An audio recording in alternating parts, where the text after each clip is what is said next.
the inverse tangent, we are asking the question, what angle between, and what did we have our answers come out between when we did tangent? So the tangent inverse had a range of what? Nope, that's 0 to 5. That was the cosine inverse. Should be in your notes from last time. What's the range of the tangent inverse?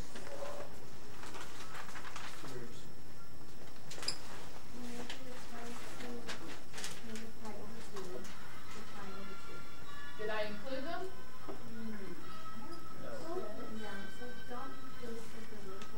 Right, not inclusive.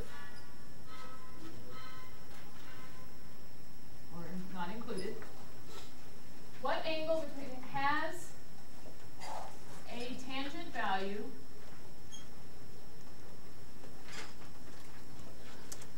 of the square root of 3? That's basically what this, in words, that's what this is asking for.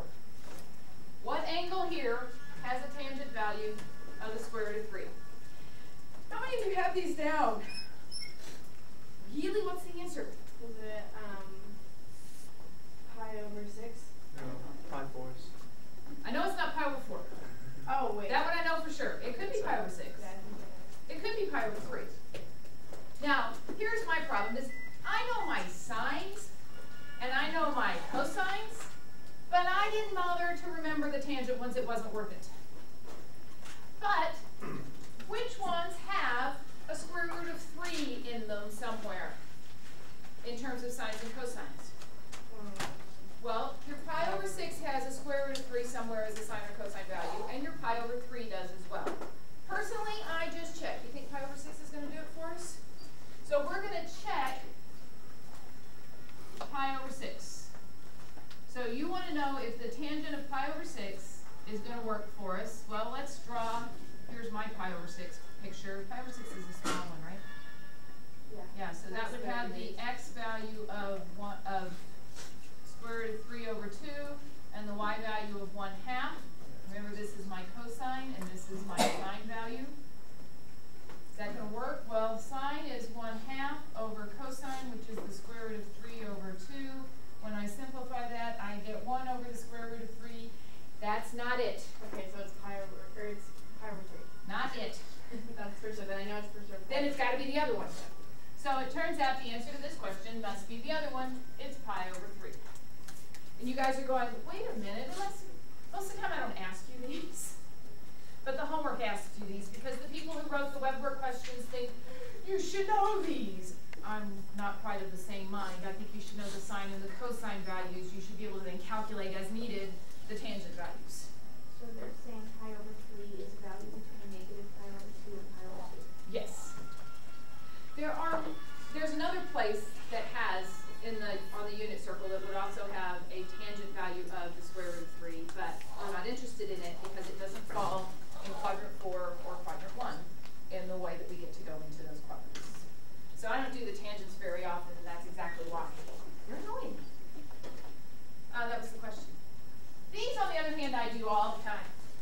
Sine inverse of the square root of 2 over 2. Now for my sine inverse, I'm asking again, what angle between and where do I go from and to for my inverse sine? In other words, what is my range on the inverse sine function? Negative pi over 2 to pi over 2, included or not? Included. It's only in my tangent inverse that it's not included. So has a sine value of, and this time it's the square root of 2 over 2, square root of 2 over 2. And that one I would expect you to just be able to spit out. What is this? That's just pi over 4. How many of you feel like you can just spit those out? We got 1, 2, 3, a few. The rest of you need to work on it. Because you are expected to just be able to spit those out by the 19th of November, which is the first day of test 3. So the answer to this one would be the sine inverse of the square root of 2 over 2 is pi over 4. Now part of the reason we can ask you to just spit these out, I know your calculator will calculate things for you, but if we ask you for exact answers, your calculator's not going to give you pi over 4. None of them do it yet. The ones we need to remember are pi over 4, pi over 3, and Pi over 6. Those three, well, and you should know the 0, pi over 2, pi, but those, most people don't have trouble with those. So these are the ones you ought to know, keeping in mind that if you just take them and put them into quadrant 4, you're going to have the same thing with just the signs changed. Or if you put them into quadrant 2, similarly, you're going to have the same thing with just the signs changed. These basic values don't change, it's just whether they're positive or negative that changes. All right, what about, oh, that was a question. Cosine inverse of -1. I shouldn't even have to ask the question, but here's the question. Remember, my output values for my cosine inverse are between 0 and pi, so what angle between 0 to pi included has a cosine value of, what's the question? -1. I got to vote for pi. Is everybody okay with that? This is one that's definitely on the axes, and so it's the pi one. So cosine inverse of -1 is going to be pi. Again, one of the ones you should know. Now, what about things we don't know? So one of the things we said we were going to be able to do was do compositions of inverse trig functions and with regular trig functions. So for instance, we might have the sine inverse of sine inverse of 1. Is that necessarily going to be 1? Maybe, maybe not. Let's find out. So let's start with, remember when we do these, we start with the inside. So we want to know the sine inverse of 1. What is that going to be? In other words, what angle between -pi over 2 and pi over 2 has a sine value of 1? Pi over 2. So we know this is pi over 2. So to finish out our problem, we now need to calculate the sine of pi over 2. What will that give us? 1. So altogether, the sine of the sine inverse of 1 is equal to pi over 2.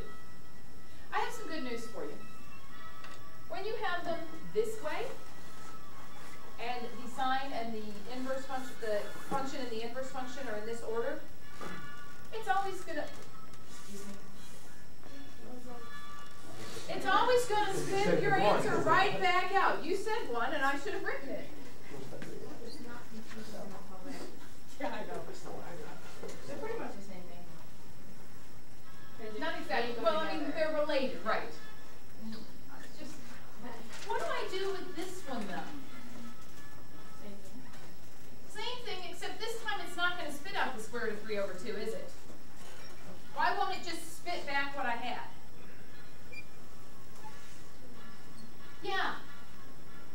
These are not the inverse functions of each other. Up here we have the inverse functions of each other. Here we do not.